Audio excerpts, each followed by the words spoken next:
in Philadelphia, Pennsylvania today, and I'm very, very grateful and thankful to my friend Tad for letting me crash at his place for a couple of days to sort things out, figure out plans. For those of you not following my blog, if you look back a couple of episodes, you'll see that I tried to buy a Snap-on truck. I flew all the way from Austin, Texas, up to New Jersey, went out there and found out that it was not as advertised, and that was a big shock to me. So I was very thankful that Tad came to the rescue. He drove all the way up from Philadelphia to where I was and picked me up a Panera Bread and brought me back to his place and gave me a couple of days to sort things out and come up with a plan. So I have a new plan and sort of excited about it, but I don't want to get my hopes up because of what happened last time. So my plan now is to fly from Philadelphia here out to Seattle, Washington. I have family out in that area. Actually, my nephew is directly in downtown Seattle, so I'll be staying with him and arriving there tomorrow. And then the next morning, I'm going out to look at another step van. Some of you might have seen my previous episodes where I stopped in Hot Springs, Arkansas, and I met Giuseppe Spadafora. Giuseppe is known as the T-Man, and he drives a bus called Edna Lou, the T-Bus. And he is quite the expert with nomadic living, having lived in his vehicle for 9 years, and he has a waste vegetable oil system installed. So he runs primarily off of waste vegetable oil when he's traveling. And he's been a mentor for me in trying to build out and convert a vehicle to become a mobile tea house.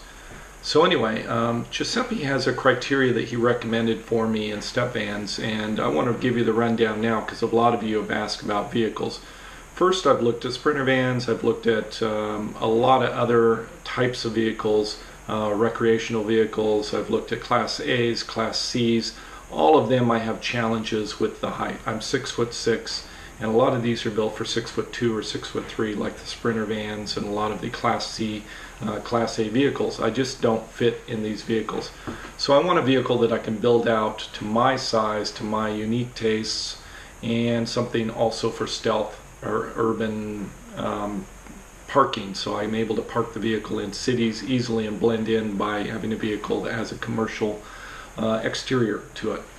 So these are the basic criteria that I have. Beyond that, Giuseppe has helped a lot with the mechanical criteria. So I want to get a Cummins 5.9 diesel engine, and I want to get years 1994 through 2000. So that's sort of the sweet spot for the engines, for super reliability, good price, and also for a vehicle that adapts and converts well to waste vegetable oil. Beyond that, I'm looking for an MT45, preferably. This is a Freightliner step van, and looking for one with a 14-foot or 16-foot storage area. That's a measurement from behind the driver to the rear doors. Speaking of rear doors, most of these vehicles have a roll-up door on it, just like the box trucks. I want double doors that open a swinging door, or at least a single swinging door. My optimal situation would be to get one that opens swinging doors edge to edge, like the box van that I just sold. That way I have optimal amount of light when I open them up. I would love to have a lift gate. I don't know if that's possible. Okay, all these things said, I contacted Giuseppe when everything fell through with the Snap-on truck, and he said, what about my friend? And he indicated a friend, he says, is selling a step van. It's not even listed yet. It's in Seattle. And the guy had mentioned that he wants to sell it and was going to plan on selling it this summer sometime. So Giuseppe made a phone call, found out the guy's willing to part with it early. And so I'm flying out to Seattle to look at it. So I'll show you some pictures of what it looks like. It has the Cummins 5.9. It's a 14-foot box. It's all aluminum, it's empty, and it looks pretty darn good. Alright, here you can see the interior. It's basically just an empty aluminum box, which makes it easy to build out. Here you can see it has double doors that open. I would prefer ones that open the complete back, but at least I have swinging doors on it instead of a roll-up. Eventually I probably would convert these over to open up the entire width. Here's a side view. You can see the body is in just fabulous condition, really great condition. The front as well, the rear and side, the body just looks fabulous. It looks really great.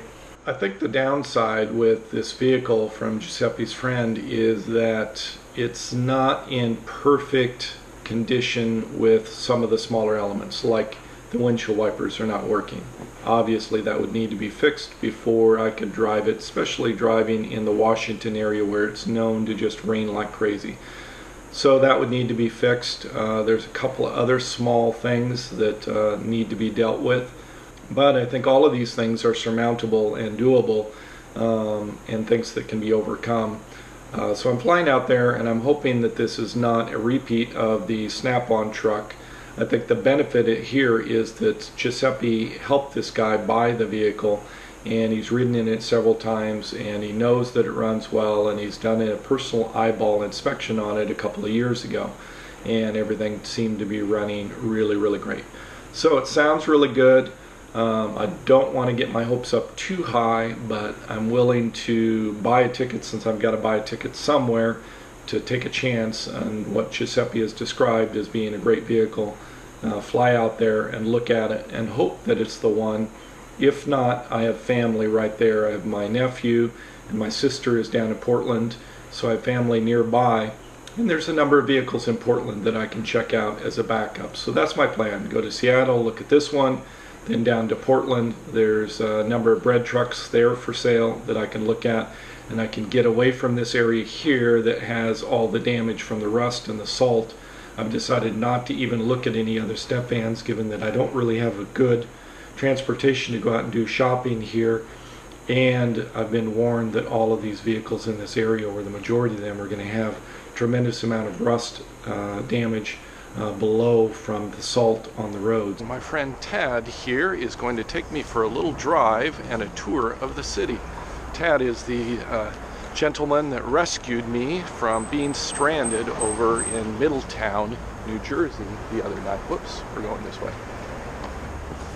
And hi guys and ladies. So I'm not sure what we're going to go see.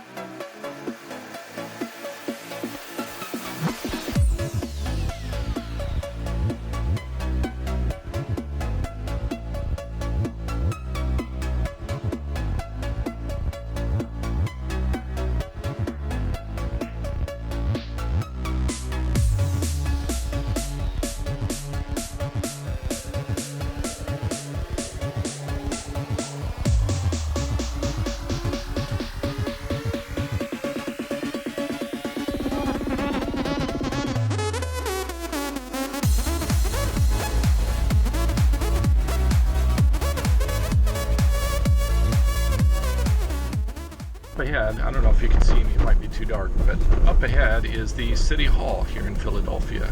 Really spectacular, beautiful building.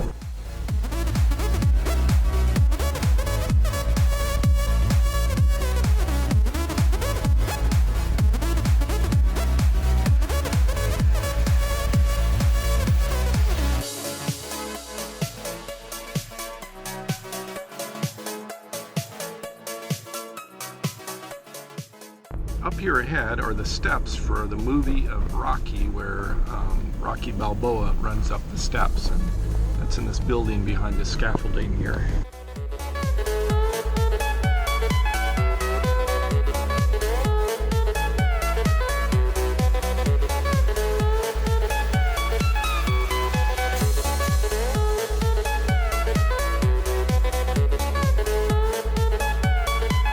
Had a great time touring around the city and seeing some really wonderful sights. Don't know how much of that was able to come out okay on the camera here. This particular GoPro is not great in low light conditions. That's all I have for this episode. Savor the moment, be happy, pursue your passions. See you next episode.